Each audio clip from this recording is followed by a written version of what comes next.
Higher self എന്ന് പറഞ്ഞാൽ നമ്മളെ കംഫർട്ട് സോണിൻ്റെ പുറത്തുള്ള കാര്യങ്ങൾ നമ്മൾ ചെയ്യാൻ തയ്യാറാവുമ്പോഴാണ് നമുക്ക് ഹയർ സെൽഫിലേക്ക് എത്താൻ പറ്റുക. കംഫർട്ട് സോൺ എന്ന് പറഞ്ഞാൽ എന്താ? ഇപ്പം എന്തൊക്കെയാണോ നിങ്ങൾക്കുള്ളത് അതൊക്കെ കംഫർട്ട് സോണാണ്. ഇപ്പോൾ നമുക്കില്ലാത്തതാണ് എന്ത്? കംഫർട്ട് സോണിൻ്റെ പുറത്തോട്ട് പോകുക എന്നുള്ളത്. ഇപ്പോൾ ഉദാഹരണത്തിന് അഭിനവും ആദിലും കൂടി ഇങ്ങനെ നടന്നു പോവാണ് കേട്ടോ. ആ സമയത്ത് പെട്ടെന്ന് നല്ലൊരു വെള്ളച്ചാട്ടം കണ്ടു.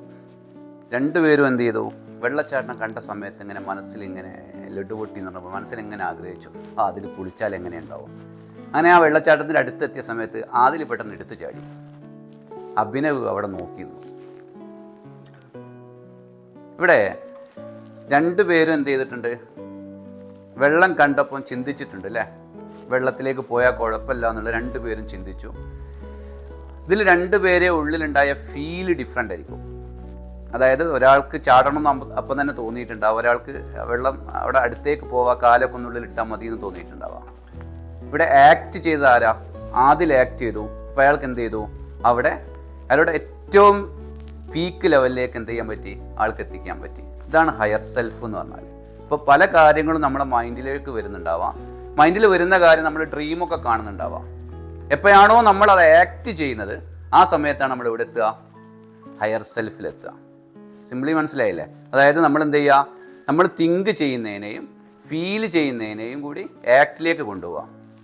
തിങ്ക് ചെയ്യാൻ നമുക്ക് അതിന് ഫസ്റ്റിലത്തെ ലെവലിൽ നമ്മൾ തിങ്ക് ചെയ്ത് അത് നമ്മൾ ഫീൽ ചെയ്ത് അത് ആക്ഷനിലേക്ക് കൊണ്ടുപോകാം. ഇങ്ങനെ നമ്മൾ ആ അലൈൻ ചെയ്ത് കഴിഞ്ഞാൽ ഏത് കാര്യത്തിനെയും നമുക്ക് എന്ത് ചെയ്യാം? നമുക്ക് ഹയർ സെൽഫിലേക്ക് കൊണ്ടുപോകാം. നിങ്ങൾക്ക് വരുന്ന ഏത് കാര്യത്തിൽ പ്രതിസന്ധികളെ തരണം ചെയ്യണം എന്നൊക്കെ ഇങ്ങനെ ആളുകൾ പ്രഭാഷണം നടത്തലുണ്ട് അല്ലേ? എങ്ങനെയാണ് തരണം ചെയ്യുക? നമ്മൾ ആദ്യമേ കാണുക എങ്ങനെയാണ് എത്തേണ്ടത് എന്നുള്ളത്. എന്നിട്ട് അതിലോട്ട് വേണ്ടിയിട്ട് നമ്മൾ എന്ത് ചെയ്യുക? പ്രയത്നിക്കാൻ തുടങ്ങിയാൽ മതി. ഇപ്പോൾ നിങ്ങൾക്കൊക്കെ തന്നെ പല ആളുകൾക്കും ഞാൻ നേരത്തെ 2 എക്സാമ്പിൾ പറഞ്ഞത് എന്തുകൊണ്ടെന്നറിയാമോ? നിങ്ങൾ എല്ലാവരും കൂടി ഒരുമിച്ച് അവിടെ നടക്കുന്നത് അല്ലേ? ഒരുമിച്ചാണ് നടക്കുന്നത്. നിങ്ങൾ മനസ്സിൽ ഒരുപാട് സ്വപ്നങ്ങളൊക്കെ കാണുന്നുണ്ട് എല്ലാവരും. പക്ഷെ എന്തുകൊണ്ട് ആ സ്വപ്നങ്ങളൊന്നും നേടാൻ പറ്റാതായി പോകുന്നത്? എന്തുകൊണ്ടാവാം? നേരത്തെ ലാസ്റ്റ് എന്താ ചെയ്തത്? അതിൽ വെള്ളം കണ്ടപ്പോൾ അതിലേക്ക് ചാടിയില്ലേ? അപ്പോൾ ഇവിടെ ആക്ട് ചെയ്യാത്തതിനാലാണ് എന്ത് ചെയ്യുന്നത്? നമ്മുടെ ലക്ഷ്യങ്ങളൊക്കെ നമുക്ക് നേടാൻ പറ്റാതായി പോകുന്നത്. അപ്പോൾ ലോവർ സെൽഫിൽ നിന്ന് ഹയർ സെൽഫിലേക്ക് പോകണേ ആകെ എന്ത് ചെയ്താൽ മതി? നമ്മൾ കാണുന്ന സ്വപ്നങ്ങളെ സാക്ഷാത്കരിക്കാൻ വേണ്ടിയിട്ട് നമ്മൾ എന്ത് ചെയ്താൽ മതി? ആക്ട് ചെയ്താൽ മതി. ഇന്ന് മുതൽ നമ്മൾ എന്ത് ചെയ്യുക? ഈ ഇമോഷനെയും നമ്മുടെ തിങ്കിനെയും കൂടി എന്ത് ചെയ്യുക? ആക്ടിലേക്ക് കൊണ്ടുവരിക.